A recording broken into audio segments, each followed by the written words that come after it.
Rightio, on to our next speaker. So our next speaker is Steph Cowley. Her topic is creating landscape-scale change through resilient pasture systems.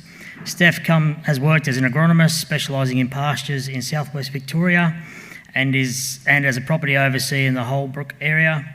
A key component of this latter role included optimising pasture production through rotational grazing and managing seasonal feed deficiencies. And we'll hand over to Steph. And Alison. I feel like we're hogging the microphone today. Steph's new to the project that we're looking after, so I thought I'd go easy on her and not make her do this whole talk on her own. What this talk is about is looking at our project, which we've nicknamed Resilient Pastures because it's got the full name there, and you can see why we've nicknamed it Resilient Pastures. It's funded by the Future Drought Fund It's funded by the Future Drought Fund, and we developed this project in partnership with the Southern New South Wales Drought Resilience and Innovation Hub. The Drought Hub or Innovation Hub, and so is run through the hub, and as what the hub likes to do, we are trying to bring different groups together to work on a project or a problem collectively.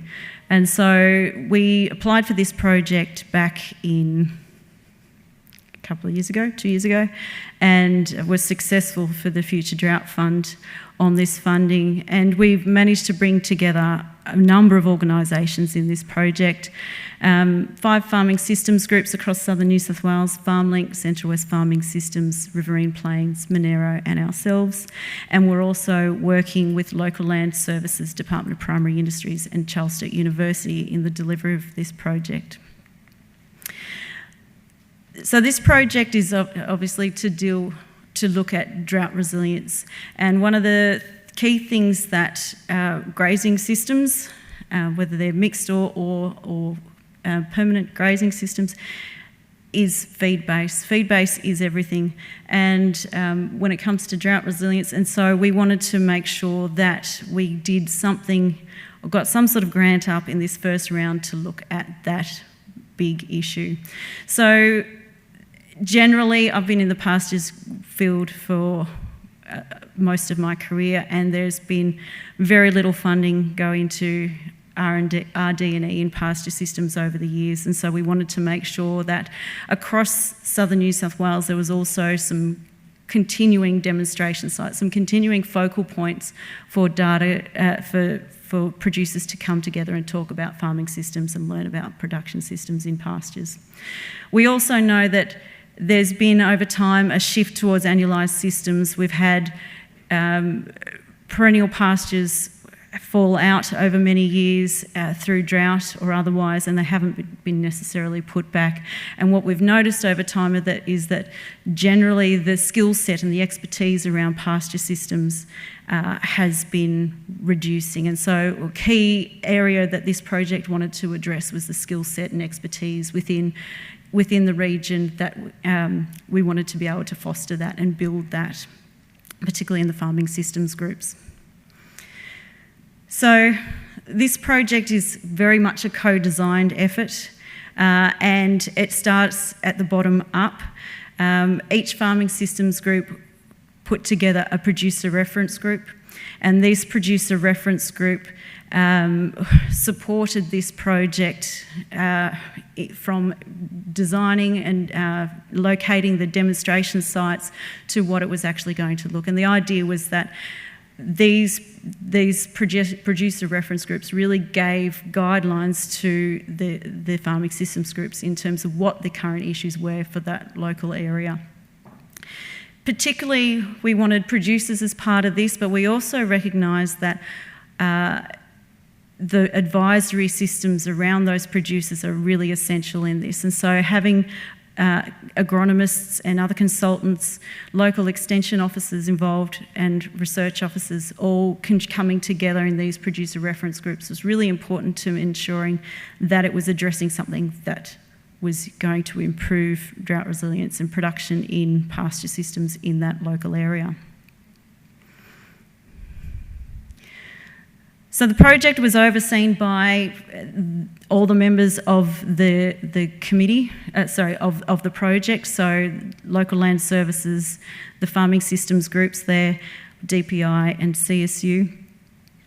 And so they managed the project, and then these producer groups looked after both a species and a practice-based demonstration site in each of the farming systems group regions, and then a series of extension activities are planned, both in terms of workshops and local events, and they're rolling out as we currently, but we're also upscaling those results. So looking at the extension messages coming out of those and looking at the longer term or the bigger geographical impact of those interventions on those pasture systems.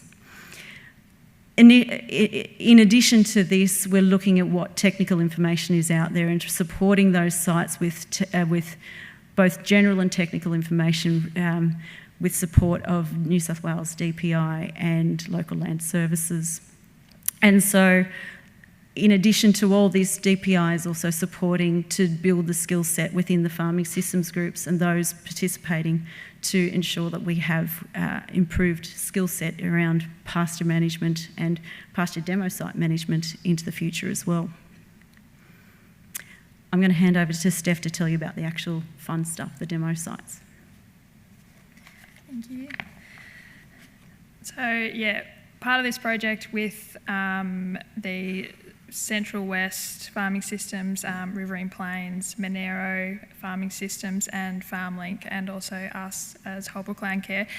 Each group has a species site and a demonstration site. The demonstration site is putting it into practice, and the species sites are looking at the species and different pasture selections relevant to those areas. So, all across from Condobolin down to Bombala, Nimidabel. Bookham still has one more to be established, and another one to establish at Bombala, but covering quite a large area. So we're seeing some really cool stuff coming out of it, and more cool stuff to come out of it towards the end of the project. So for our species site, our site is at Mangapla. It's looking at Phalaris as our main grass, but then mixing it with Ceradella, lucerne, chicory and subclover, and just looking at mixes in that region and how they're going to suit that area.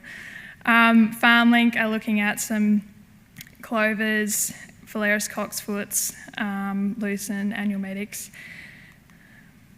Riverine Plains have their species site is looking at lucerne. Notably, it does say down there Sardi 7 and 5, and then one of the strips is also a higher rate of Sardi 7 and just a control. Central West out at Condobolin, they're looking, kind of making it hard for those pastures to establish out there in those species, so just looking at what they can and can't do and how it's relevant to those guys. The Monero, they do have two sites. So on this side, closest to me on the screen, they're just having a look at anything and everything and seeing how it establishes up there. Like for example, digit grass is in there, and that's a subtropical, typically around that Tamworth, Glen Innes area, northern New South Wales. So pretty cool to see that one in there and how that's going. And they also are looking at lucerne. Onto the demonstration sites. So for us, we have our site at at Bookham, and that's looking at a native perennial pasture and different fertiliser options. One side, which is site one, is alternative options, so agri-ash, triple plus, super, and addressing phosphorus and sulphur constraints. The site 2, it's still yet to be established, but we're going to be looking at a nutrient subtractive demo, so just pulling out sulphur, pulling out phosphorus and potassium and nitrogen and just seeing what happens. Central West, their demo site is just looking at different mixes, kind of similar to their previous one, and how they perform in that area. Riverine Plains are looking at set stocking and rotationally grazing lucerne. The Monero is looking at which species have the largest effect on soil moisture, Phalaris or lucerne, how they perform up there, and looking at their soil moisture. So as Alison quickly mentioned, part of this project is upscaling, and we're working with CSU in using grass grow to model what we can from these projects. Looking at previous weather patterns and then looking forward and just trying to find what trends have occurred, will occur, and make some predictions. We also have access to Farming Forecaster, so looking at getting farmers involved using that sort of program with the weather stations and with the soil moisture probes in managing their pastures going forward. The communications from this project that we're hoping to get out, obviously a lot of workshops and field days throughout this autumn, so keep an eye out there all over the state. Another thing that we're really looking forward to is working with LLS to get them on farm one-on-one to talk about the technical side of pastures and starting to adopt that change. And we are incentivising that with soil tests. There will be case studies that are site-specific throughout all of our groups. And then just general technical communication pieces with advice from our producer reference groups and our supplier groups. So then going from those species sites and demo sites and the upscaling, these are some of the examples of the messaging that we're trying to get out from this project. Nutrient management, nitrogen management, lucerne pasture persistence, rotational grazing, growth patterns. There's a heap coming out of this project, which is really, really cool.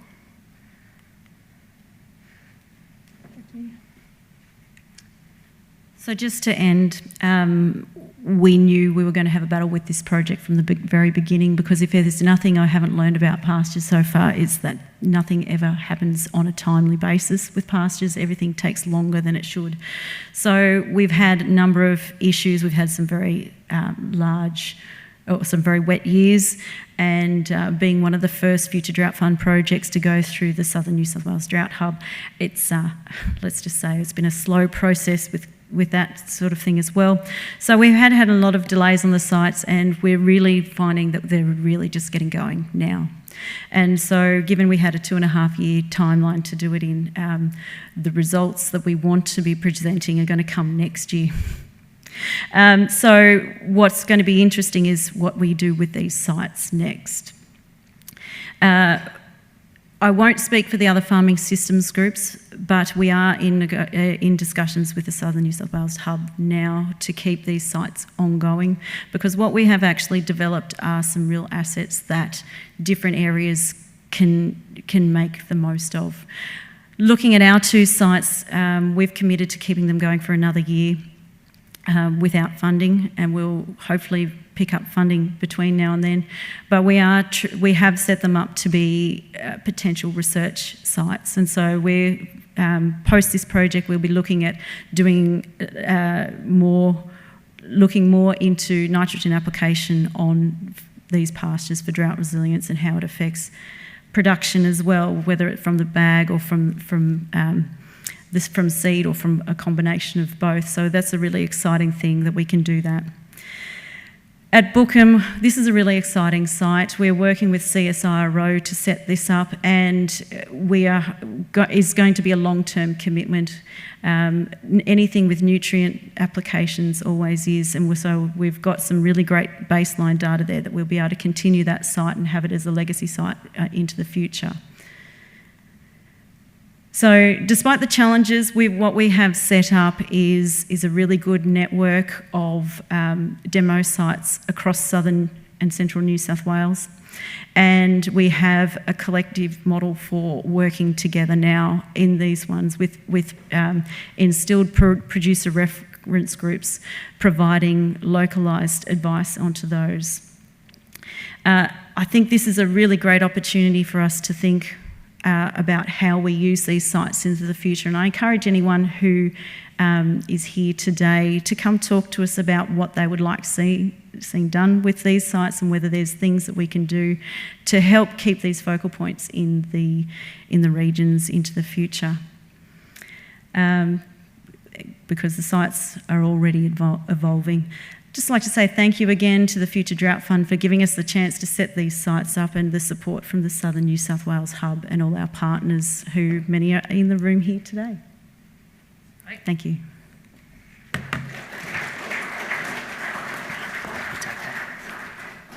Thanks, Alison and Steph. Some good stuff in there.